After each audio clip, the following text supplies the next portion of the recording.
Hello friends, कैसे आप सब? आई होप कि अच्छे होंगे। मैं आशीष पांडे स्वागत करता हूं आप सभी का आपके अपने यूट्यूब चैनल स्टडी विद आशु में। आज का जो वीडियो है इसमें हम लोग बात करने वाले हैं करंट अफेयर से रिलेटेड वीडियो रहेगा। क्यों? क्योंकि जो इजराइल और फिलिस्तीन का विवाद था वो फिर एक बार सुर्खियों का विषय बना हुआ है। हम लोग अभी यूपीएससी की स्ट्रेटेजी देख रहे थे। उम्मीद करता हूं कि वो पूरी सीरीज आप लोगों को पसंद आई होगी। इसके अलावा आप लोगों के लिए जो भी हेल्प चाहिए कमेंट्स करेंगे, उस पर वीडियो आप लोगों को मिल जाएगा। बट आज ये कंपल्सरी इसलिए हो गया क्योंकि यह जो विवाद है पूरा 15 जून का है। स्ट्रेटेजी बताने के चक्कर में हम लोगों का वीडियो इतना लेट हो गया है। तो मैंने पहले बोला था आप लोगों से कि अगर करंट अफेयर में कोई इंटरनेशनल रिलेशनशिप से रिलेटेड मुद्दा आएगा तो उसको हम लोग बीच में डिस्कस करेंगे। तो उसके लिए आज हम लोग बात करेंगे इजराइल फिलिस्तीन विवाद फिर चर्चा में है, क्यों।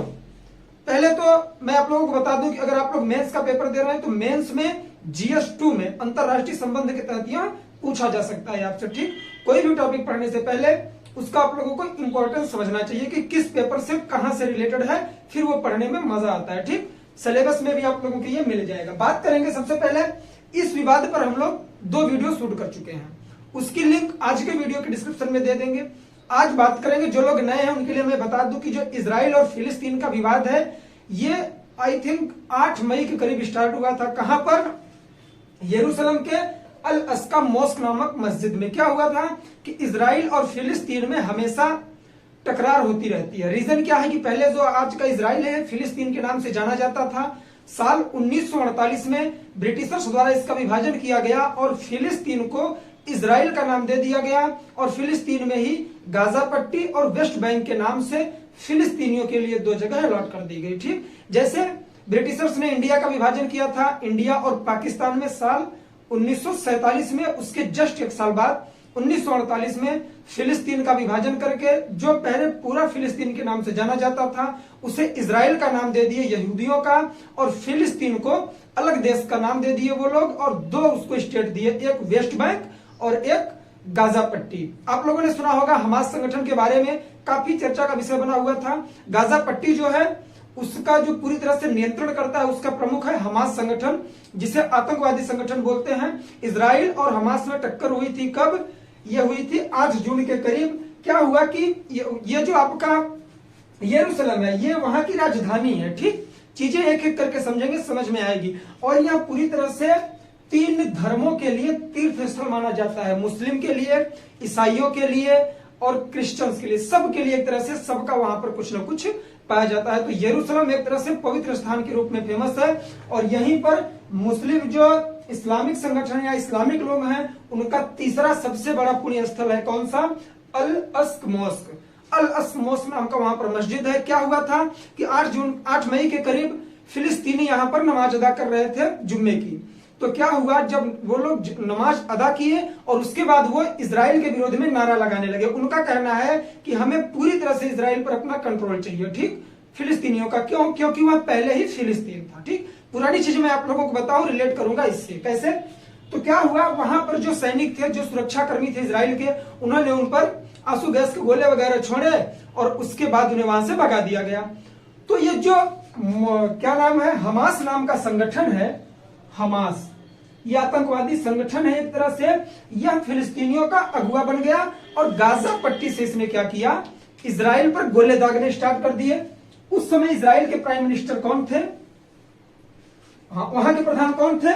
तो वो थे बेंजामिन नेतन्याहू। मैं ये क्यों बोल रहा हूं? क्योंकि हाल ही में बेंजामिन नेतन्याहू अपदस्थ हुए हैं और उनके जगह कौन बन के आए हैं? Naftali Bennett. नफ्ताली बेनेट नाम के व्यक्ति इस समय वहां के प्रमुख बने हुए हैं। ठीक, बात करेंगे इस पर डीपली हम लोग। तो क्या हुआ कि बेंजामिन नेतन्याहू ने भी मुंहतोड़ जवाब दिया। जब गाजा पट्टी से हमास के लोगों ने इजराइल पर गोले दागे तो इन्होंने भी जवाब दिया। यह युद्ध पूरा कितना चला? 21 दिन चला। मतलब 8 तारीख से शुरू हुआ और 11 दिन चला। 8 या 9 तारीख से शुरू हुआ और यह 21 तारीख को बंद हुआ। कब? जब इजिप्ट ने इनकी मध्यस्थता की और यहां पर सीज फायर लागू किया गया दोनों के बीच में। काफी ज्यादा जनसंख्या में लोगों की मृत्यु हुई थी। सबसे ज्यादा नुकसान हुआ था हमास संगठन को, जो गाजा पट्टी का नेतृत्व कर रहा था फिलिस्तीनी थे। ठीक, इसी में हम लोग बात की थी एक वीडियो में आयरन डोम सिस्टम के बारे में। जो कहाँ का है, इजराइल का है। उसे भी आप लोग देख लेंगे, उसकी स्पेशल वीडियो है। सारे वीडियोस की लिंक आज के वीडियो के डिस्क्रिप्शन में दे दी जाएगी, आप लोग देख सकते हैं। ठीक, तो इस तरह से विवाद बढ़ा था। फिर उसके बाद जब युद्ध विराम हुआ तो उसके 26 दिन बाद यानी कि 15 जून की रात्रि में क्या हुआ, इजराइल की तरफ से फिर से गोले दागे गए गाजा पट्टी पर। क्यों, समझेंगे वीडियो में। क्योंकि क्या हुआ कि 15 जून को इजराइल के जो यहूदी लोग हैं, चीजें ध्यान से समझेंगे, बहुत इंपॉर्टेंट चीज बता रहा हूं जहां से प्रश्न बनेगा। ठीक, क्या हुआ कि 15 जून की शाम को यहूदी लोग अपना फ्लैग मार्च निकाल रहे थे। ठीक, फ्लैग मार्च किस लिए, क्योंकि अभी बात करूंगा साल 1967 में क्या हुआ था, इजराइल ने अरब राष्ट्रों के विरुद्ध में युद्ध छेड़ दिया था और उन पर विजय प्राप्त किया था, और साथ ही साथ उसने यरूशलेम पर अधिकार कर लिया था। तो यह टाइम था 10 जून का। 10 जून को इजराइल के द्वारा किस पर, यरूशलेम पर, सॉरी 1967 में 10 जून को इजराइल के द्वारा यरूशलेम पर कब्जा किया गया। तो इसको स्वतंत्र कराने के उपलक्ष्य में प्रत्येक साल 10 जून को यहां पर फ्लैग मार्च निकाला जाता है। तो यह फ्लैग मार्च जब इस बार निकाला जाना था 10 तारीख को, लेकिन उस समय बेंजामिन नेतन्याहू प्राइम मिनिस्टर थे। उन्होंने क्या किया कि जैसे ही नफ्ताली बेनेट आएंगे, इनके पहले ही मैं कर देता हूं कि 15 तारीख को ये कर दिए, उसको पोस्टपोन कर दिए फ्लैग मार्च को। ठीक, क्यों, क्योंकि देखिए ये जो दो व्यक्ति है इनकी थिंकिंग अलग अलग है। बेंजामिन नेतन्याहू का कहना है कि जो फिलिस्तीन है इसकी कोई भी गुस्ताखी माफ नहीं करेंगे। ठीक, उसके विरोधी हैं, एंटी फिलिस्तीनी हैं। लेकिन ये जो नफ्ताली बेनेट हैं ये उनसे भी खतरनाक हैं। ये कहते हैं कि फिलिस्तीन नाम का कोई राष्ट्र ही नहीं है, हमें कोई वैल्यू नहीं देनी है उसकी। लेकिन समझने की बात है इस वीडियो में, क्योंकि क्या हुआ कि जब नफ्ताली बेनेट सरकार में आए तो इनको सपोर्ट किया किसने, अरब मुस्लिम लीग के समर्थन से, ये सपोर्ट से सरकार में आए। बेंजामिन नेतन्याहू को 59 सीटें मिली और इन्हें कितनी मिली, 60 सीटें मिली, जो कि समर्थन से तो ये जीत गए और ये सत्ता में आ गए। तो उन्होंने फ्लैग मार्च को पोस्टपोन किया कि जैसे कि नफ्ताली बेनेट सरकार में आएंगे, फ्लैग मार्च तभी होगा, जैसे ही फ्लैग मार्च होगा हमास संगठन इसका विरोध करेगा, तब देखेंगे कि इनकी प्रतिक्रिया क्या है। अगर ये हमास के अगेंस्ट या फिलिस्तीनियों के अगेंस्ट नहीं जाते हैं तो इजराइल के लोग इन्हें बाहर कर देंगे, समझेंगे। और अगर ये अगेंस्ट जाते हैं तो ये जो अरब मुस्लिम लीग है इनके साथ, ये इन्हें छोड़ देगा, सत्ता परिवर्तन हो जाएगा। तो इसमें कूटनीति है, आप लोगों को समझना होगा। केवल इंडिया में ही ऐसा नहीं है कि राजनीति के लिए कुछ भी होता रहता है, प्रत्येक कंट्री में ये चीज है। तो उन्होंने फ्लैग मार्च निकाला और उसके बाद क्या किया गया, हमास ने विरोध किया। हमास ने क्या किया कि जो हीलियम के बलून होते हैं जो हवा में ऊपर ही उड़ते हैं, उसमें उन्होंने विस्फोटक पदार्थ बांधकर भीड़ की तरफ फेंका और वहां विस्फोट करवाया। ठीक, तो इसने जवाब में क्या किया कि वहां के इजराइल ने गाजा पट्टी के 2 शहरों पर, खान यूनिस और गाजा सिटी सेंटर पर गोले दाग दिए। तो यह पूरा मैटर है। उम्मीद करता हूं कि ओवरव्यू आप लोग समझ गए होंगे। अब हम लोग बात करेंगे पॉइंट बाय पॉइंट। क्या हुआ, युद्ध विराम के 26 दिन बाद इजराइल ने गाजा पट्टी के खान यूनिस और गाजा सिटी सेंटर पर गोले दागे। क्यों, 15 जून को यहूदी लोग फ्लैग मार्च किए, जो मैंने अभी बताया। फ्लैग मार्च कहां से कहां तक, पूर्वी यरूशलेम से दमस्कस गेट तक इन्होंने किया, जो अल अस्का मोस्क मस्जिद के पास पड़ता है। हमास ने विरोध किया, 17 फिलिस्तीनी लोगों को गिरफ्तार कर लिया गया जो हमास से रिलेटेड थे।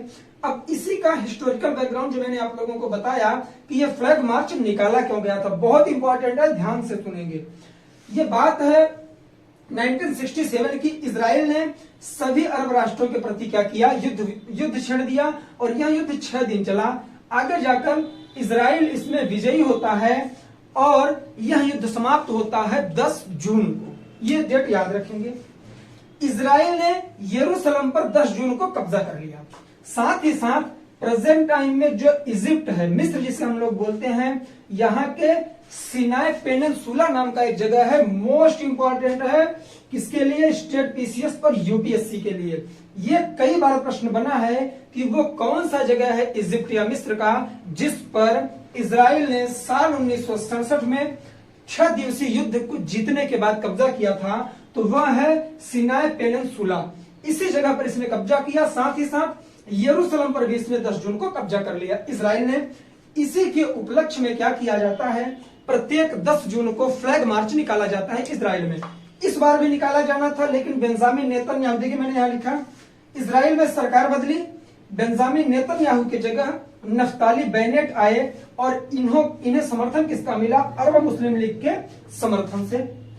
फ्लैग मार्च 10 जून को होना था, लेकिन नेतन्याहू ने राजनीति खेली और इन्होंने 15 जून पर कर दिया, जिससे कि जैसे ही नफ्ताली बेनेट सरकार में आए इनका विरोध शुरू हो जाए और मैं फिर से यहां पर आके सत्ता पर आसीन हो जाऊं।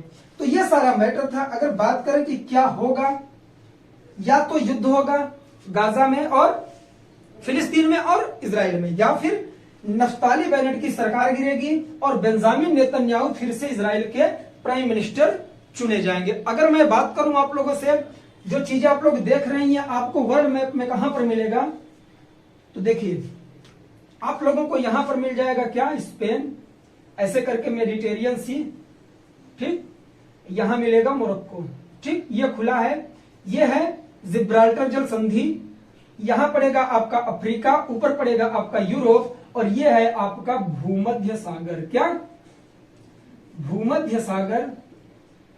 और यहां पर जो कंडीशन है वो इजराइल की स्थिति है, ठीक, और इधर से मिस्र लगता है इजराइल से, ठीक, जहां से आपका क्या है, रेड सी पड़ जाता है यहां पर, और यहीं से स्वेज नहर निकाली गई है जो सीधे मेडिटेरियन सी से रेड सी को जोड़ती है, ठीक। तो यहां पर देखिए इजराइल की जो कंडीशन है ना, ये कहां से लगती है? मेडिटेरियन सी से लगती है, और गाजा पट्टी यहां पर है, इसी कॉर्नर पर गाजा पट्टी है, और वेस्ट बैंक यहां पर। अब देखिए ये पूरा पहले किस नाम से जाना जाता था? फिलिस्तीन के नाम से जाना जाता था, लेकिन साल 1948 में ब्रिटिशर्स द्वारा इसका विभाजन किया गया और इस पूरी जगह को दे दिया गया क्या? इजराइल का नाम दे दिया गया, और गाजा पट्टी और वेस्ट बैंक के नाम से 2 डोमिनियन स्टेट दे दिए गए। किसे? फिलिस्तीन को। तो ये सारा मैटर था। आप खुद बताइए, किसी भी व्यक्ति या किसी भी देश का नाम अगर कोई छीन के दूसरा नाम रखे और अपना अधिकार कर ले, तो क्या वो उसका विरोध नहीं करेगा?